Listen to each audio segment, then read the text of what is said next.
Imagine uma noite quente no ano de 711. O mar Mediterrâneo está em silêncio, apenas o som das ondas quebrando suavemente nas rochas do Estreito de Gibraltar. Mas há algo diferente no ar. Um cheiro de fumaça, o tilintar de armaduras e o murmúrio abafado de centenas de vozes orando em árabe. Na penumbra, centenas de navios cruzam as águas escuras. São os exércitos do general Tariq Ibn Ziyad, homens vindos do norte da África movidos por fé, ambição e o desejo de expandir o Islã. À frente deles, uma chama brilha, não apenas a tocha que ilumina o caminho, mas o início de uma das maiores transformações da história europeia. O que está prestes a acontecer vai mudar completamente o destino da Espanha, de Portugal e de toda a Europa Ocidental. A invasão muçulmana da Península Ibérica não foi apenas uma conquista militar. Foi o nascimento de uma civilização que misturou culturas, religiões e saberes de um jeito que o mundo jamais tinha visto. Essa é a história de Al-Andalus, a terra onde muçulmanos, cristãos e judeus viveram juntos, criando um dos períodos mais brilhantes e contraditórios da Idade Média. Mas antes de entender o esplendor dessa civilização, precisamos voltar ao momento em que tudo começou. O colapso de um império e a chegada de um exército que acreditava lutar sob a vontade divina. Prepare-se.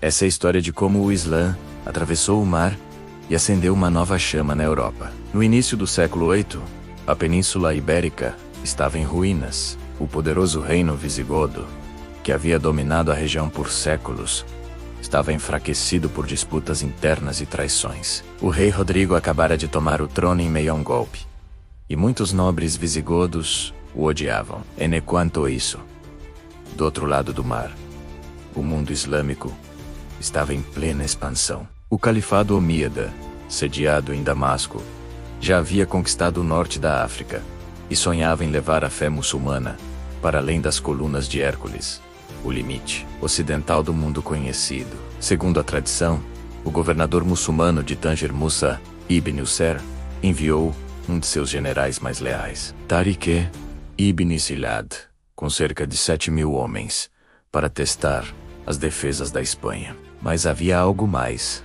Um conde visigodo chamado Juliano, que, traído pelo rei Rodrigo, teria convidado os muçulmanos a invadirem a península. Foi essa traição que abriu as portas para o início da conquista. Quando Tariq desembarcou, ele teria dado uma ordem que entrou para a história: queimar os próprios navios. Sim, queima-los. Ele teria dito aos seus homens: atrás de vocês está o mar, e diante de vocês, o inimigo. Não há retorno, apenas a vitória ou a morte.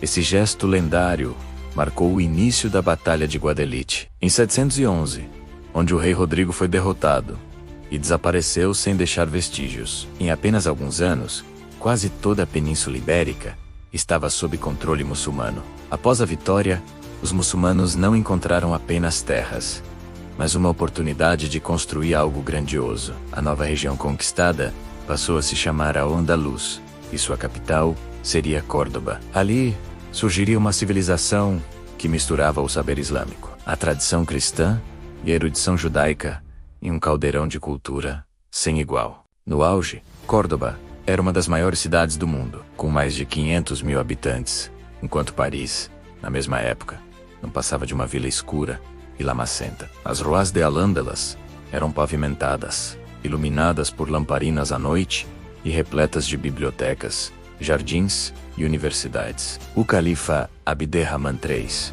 e seus sucessores transformaram a região em um farol do conhecimento. Médicos, filósofos e matemáticos conviviam lado a lado. Foi ali que obras de Aristóteles foram traduzidas e preservadas, salvando-as do esquecimento. Uma curiosidade: no século X, a Biblioteca de Córdoba tinha mais de 400.000 volumes, um número inimaginável para qualquer outro lugar da Europa. Enquanto o resto do continente mergulhava na chamada Idade das Trevas, Al-Andalus florescia. A música, a poesia e a ciência se misturavam sob o som dos alaúdes e o perfume das laranjeiras. Mas, como toda civilização, esse esplendor tinha um preço. E a tensão entre as culturas começava a crescer como brasa sob a areia. Com o tempo, a unidade de Al-Ândalus começou a se fragmentar.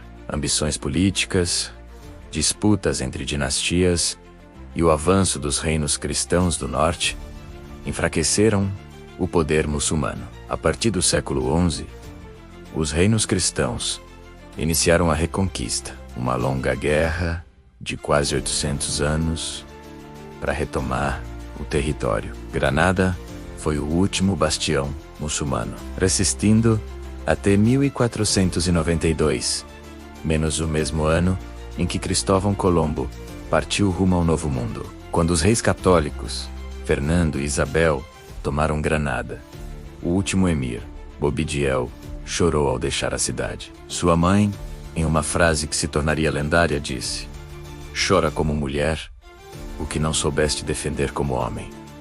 Era o fim de uma era. Mas o legado de Al-Ândalus nunca desapareceu. Ele está na arquitetura das mesquitas, nos azulejos e até nas palavras do idioma espanhol e português. Palavras como almofada, azeite, alface e algodão vêm todas do árabe. O mundo moderno carrega as marcas desse encontro entre o Islã e a Europa. Uma lembrança de que a história é feita de mistura, conflito e beleza. Hoje, quando caminhamos pelas ruas de Córdoba ou Granada, ainda podemos ouvir o eco distante das vozes que um dia rezaram ali.